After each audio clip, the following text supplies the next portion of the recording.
We're very excited now to be joined by Scott Horton. He is the director of the Libertarian Institute, author of Provoked, a fantastic book, and a great friend of the show. Scott, thank you so much for joining us. We appreciate it, man.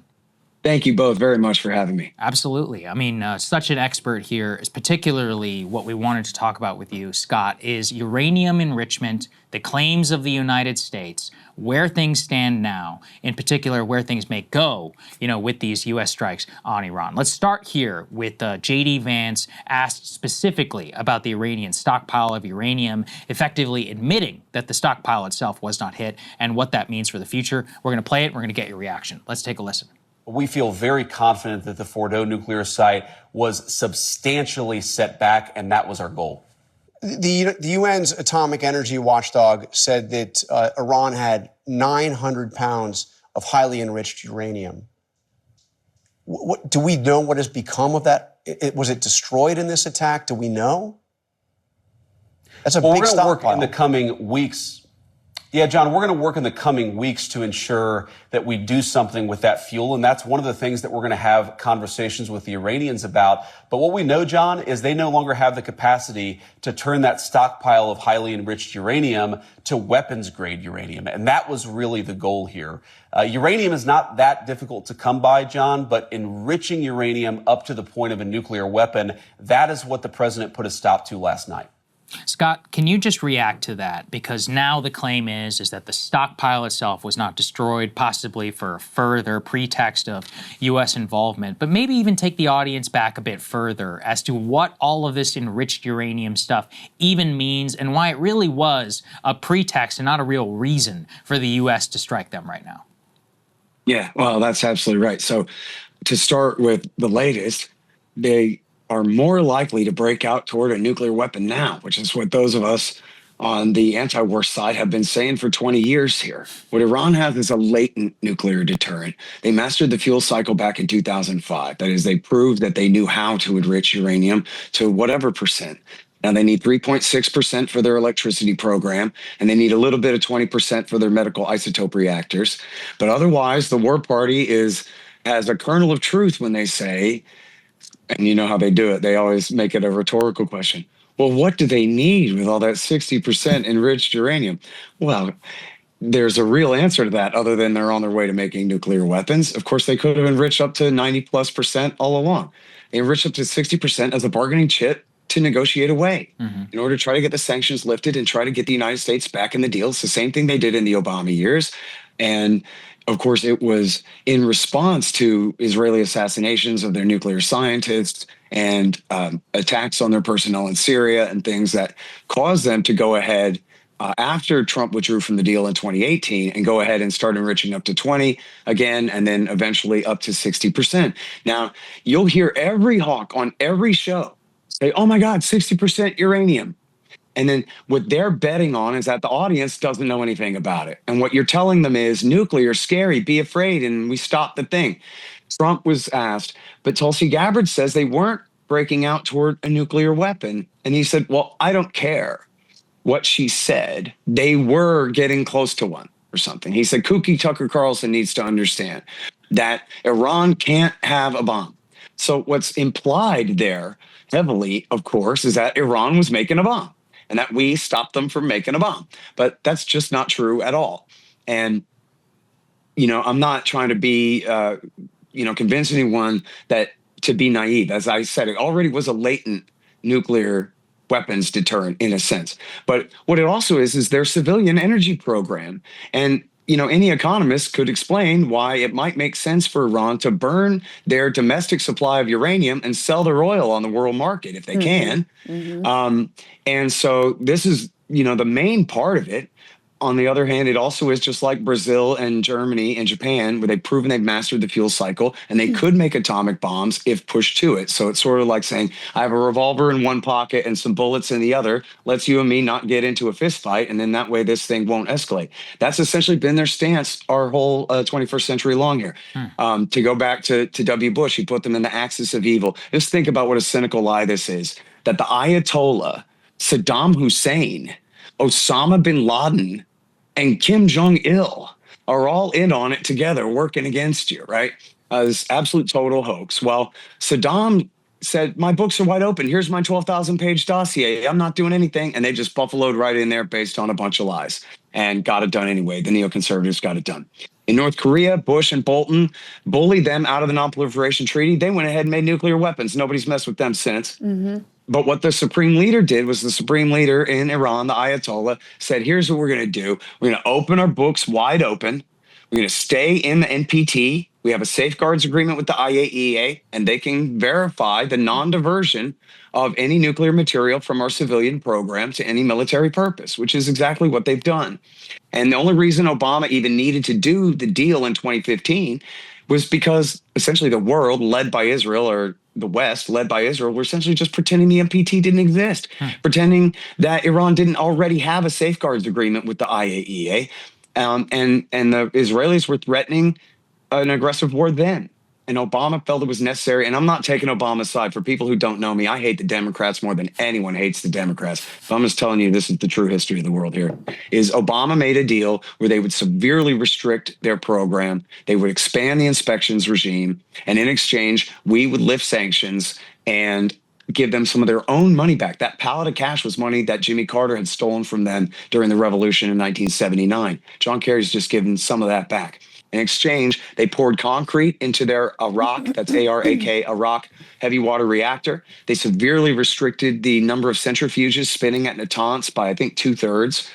They converted the Fordo facility to research only rather than enriched uranium production.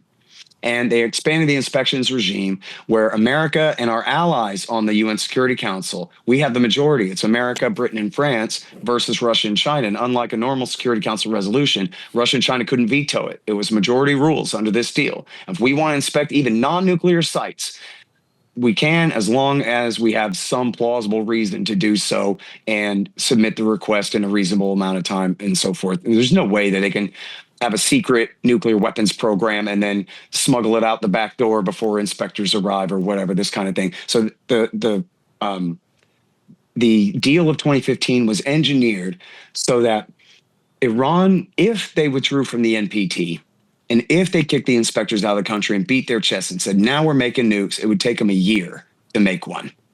And by the way, as long as you're letting me ramble on here, let me explain real quick too, that you cannot miniaturize a uranium bomb. Yes. Uranium bombs are virtually always a gun-type nuke, like Fat Man, that they dropped on Hiroshima, which is essentially a giant shotgun inside that bomb, firing a highly enriched, weapons-grade enriched uranium slug into a target of the same that causes the supercritical reaction. They didn't even test that bomb. It's 1940s technology, simple stuff. They didn't even test that. The Trinity test was of the Nagasaki bomb, which was a plutonium implosion bomb. That's the kind of bomb that can be miniaturized and married to a missile.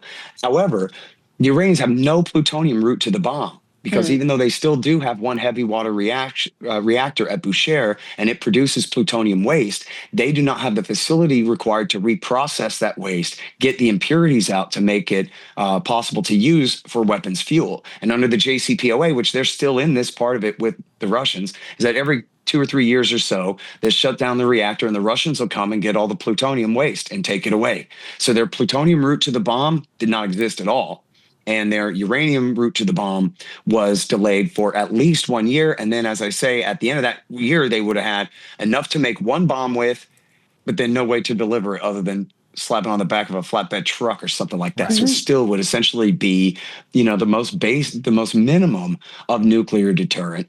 And it's, and I'll wrap up with this, is that it's clear from all of the reporting here, nothing changed. The only one in opposition to that is Israeli intelligence claims that something changed, but American intelligence has not verified that at all. The only thing that changed was Trump made up a 60-day deadline, and then the Iranians went past it. Yeah. And he was on this absolute red line deal killer that they can have no enrichment in the country at all whatsoever. Back to what J.D. Vance was saying there, essentially equating them having the capability to enrich with progress toward a nuclear weapon and claiming that that was what we stopped. But it's just, it's no more sincere than Bill Clinton in Kosovo or George Bush in Iraq or Afghanistan or Barack Obama in Libya or Syria or any of the rest of or Yemen, any of these things. It's always just hoax after hoax with these people and their wars. Well, let's talk a little bit more about that, because they've got a little bit of a propaganda issue, given the fact that Tulsi Gabbard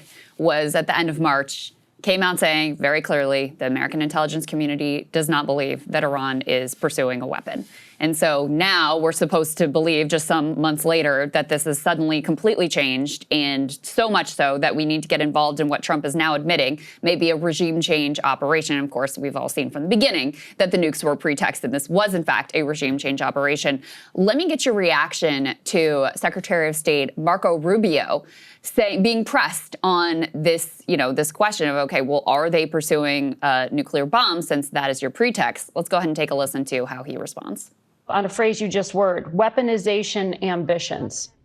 Are you saying there that the United States did not see intelligence that the Supreme Leader had ordered weaponization? That's irrelevant. I see that question being asked on the media. That's an irrelevant question. No, they have that is everything the they key need to build a point weapon. in U.S. intelligence assessments. You know no, that. No, it's not. Yes, it was. No, it's that not. The political decision had not been made. I know that better than you know that, and I know that that's not the case. But I'm asking you whether the order was given. And the people who say that, it doesn't matter if the order was given. They have everything they need to build nuclear weapons. Why would you bury things in a mountain, 300 feet under the ground? Right. Why would you bury why do they have 60% enriched uranium? You don't need 60% enriched uranium. The only countries in the world that have uranium at 60% are countries that have nuclear weapons, because they can quickly make it 90. They have all the elements. They have. Why do they have a space program? Is Iran going to go to the moon? No, they're trying to build an ICBM. No, but so that's a question. That's a question. That's a question of intent. And in the intelligence assessment that it was that Iran wanted to be a threshold state and use this leverage. I'm talking about the public March assessment, and that's why I was asking you if you know something more from March. But that's also an inaccurate representation of it. That's an accurate representation of it. That's not how intelligence is read. That's not how intelligence is used. Here's what the whole world knows. Now, forget about intelligence. What the IAEA knows. They are enriching uranium well beyond anything you need for a civil nuclear program. Scott, your reaction to that propaganda effort? I mean, anyone ought to be able to just see right through that. The only countries that have 60% uranium are countries that have nuclear bombs. Really? Is he saying you can make a bomb out of 60% uranium? Is he saying that any nuclear weapon state in the world has their arsenal made out of uranium bombs rather than plutonium implosion bombs? And he's simply bluffing. And Marco Rubio, I'm glad he hired little Marco for the job, actually, because I mean, you could see right through the guy. He's just as transparent as could be. He's got Miriam Adelson's hand right up his rear end, moving his lips for him. He's not even really a human man, right? He's like a corporate mascot like Tony the Tiger or, Ronald McDonald or something. He's sitting there. His job is to lie to you so that you'll be confused and let him commit horrific sins on behalf of a foreign power. Yeah, I mean, but then one of the things that really, Scott, there is about what you said about the capability, is confusing capability with intention. And that intention, again, according to U.S. intelligence, did not exist. I can back you up as well. I reported over the weekend, I spoke with senior U.S. intelligence officials, people with the highest level who saw it, and they said, no, there has been no change whatsoever in the Ayatollah or the Iranian higher command's decision-making on whether to build a nuclear bomb or not. And so I really want to just end on that note with you here, is specifically about how the logic of nuclearization has never made more sense than today. Because what has happened is that Israel, with impunity, is allowed to just come in and bomb the shit out of your entire regime, basically target your oil and gas facilities. The United States has the ability to come in and to blow up all your nuclear enrichment. It has never made more sense for them to have a nuclear deterrent than right now, instead of trying to pursue some sort of deal when the president himself also says, actually, regime change, that's totally cool and fine with me. Why would they want to do anything else? I mean, and look, this is very well could be the absolute death of the Non-Proliferation Treaty. The nuclear weapon states have never lived up to their promise to disarm that they signed in there, of course, although America and Russia did come way down from tens of thousands of nukes each, but still. And then here's you have a nuclear weapons state, Israel, that's not a member of the Non-Proliferation Treaty, acting in concert with the United States, the world empire, that's in total violation of it, attacking a non-nuclear weapons state signatory to the NPT over their civilian program. That, again, you hear Marco Rubio bending over backwards trying to figure out how to get you to conflate it with something scary that, again, was nothing but a latent program at the time. We had the perfect basis for a standoff. I'm not saying I endorse this. I'm a total non-interventionist here. But they were saying, if you attack us, or they were heavily implying, if you attack us, we might just make a nuke. And our side was saying, don't make a nuke or we'll attack you. Okay, well, great. They could have just left it at that. For Trump to have bowed down essentially to pressure. There were, you might remember, some wiggle words a few weeks ago about, well, maybe we could allow some enrichment on some limited basis under some sort of compromise, maybe even do a consortium with the Saudis and enrich together, some kind of thing. They were trying to be flexible for a minute there. And then the lobby came down hard and said no enrichment at all, which of course the Ayatollah was never going to give into. So they were just setting us up for this war. But I'll encourage your audience to pay very close attention to people like Marco Rubio, and for that matter, the rest of the pundits and whatever, out echoing the war party talking points. And you will notice this distinct lack of clarity when it comes down to exactly what was going on here. There's a lot of implication that's essentially relying on people's ignorance. That if they say nuclear, this is exactly, it was the focus groups that learned this in 1990. People didn't really want to go liberate to wait and reinstall His Highness, the King Al-Jaber, to the throne there until they did. They got people at the mall and they sat them down in focus groups. And as soon as they said nuclear, people said, okay, I guess we got to go. And then they use that same lesson for Iraq War II. And of course, they're doing the same thing here because they know that most people didn't study hard sciences in college and stuff. We don't know about uranium this and that. And so they can try to just make it sound scary and say, listen, we can't wait. Remember, this was the line. Condoleezza Rice, George Bush, and Colin Powell, all three said, we can't wait for the proof to come in the form of a mushroom cloud. So you and your mama better just stay scared and let us do what we want. Yeah, no, that is all so absolutely correct. And I mean, in a way, I appreciate Trump sending out that Truth Social saying like, maybe it is regime change, so we can all drop the pretense here. Because I've never seen polling that is so wildly apart depending on how you frame the question. Because you're absolutely right. If you say to people like, Iran's pursuing a nuclear weapon, should we, go in surgical strike their nuclear facilities to prevent them? Guess what? You get a lot of people who say, yeah, sure, because that also feels costless and limited and like, oh, there's this big scary threat and we can just take it out easily. Gun too.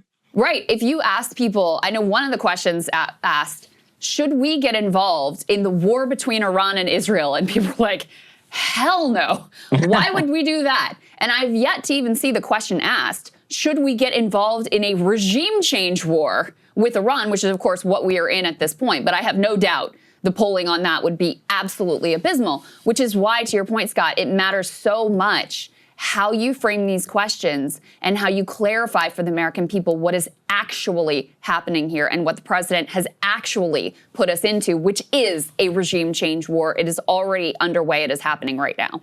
Agree. And look, even regardless, because we don't know the secret counsels of these people, but just on the most basic level, this is what Harry Brown said is government doesn't work. They fail upwards. The worse things are, the better it is for them. And so everything by their logic is always escalation. Look, all we're going to do is we're going to take out a few nuclear sites.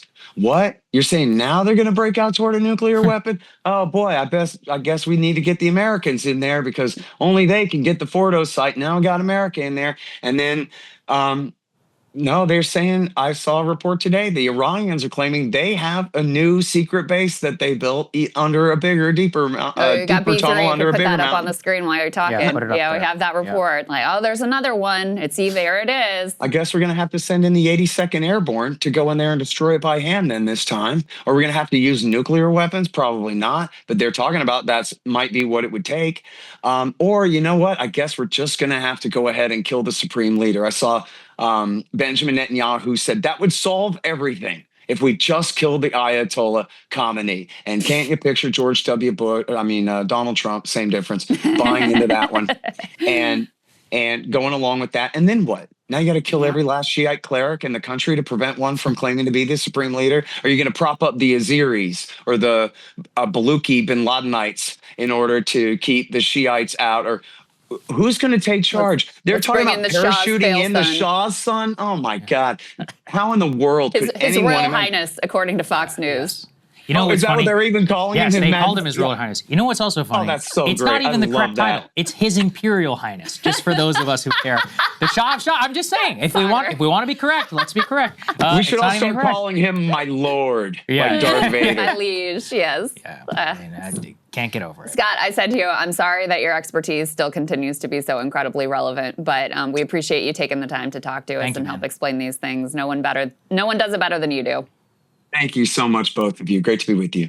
Hey, if you like that video, hit the like button or leave a comment below. It really helps get the show to more people. And if you'd like to get the full show ad-free and in your inbox every morning, you can sign up at breakingpoints.com. That's right. Get the full show, help support the future of independent media at breakingpoints.com.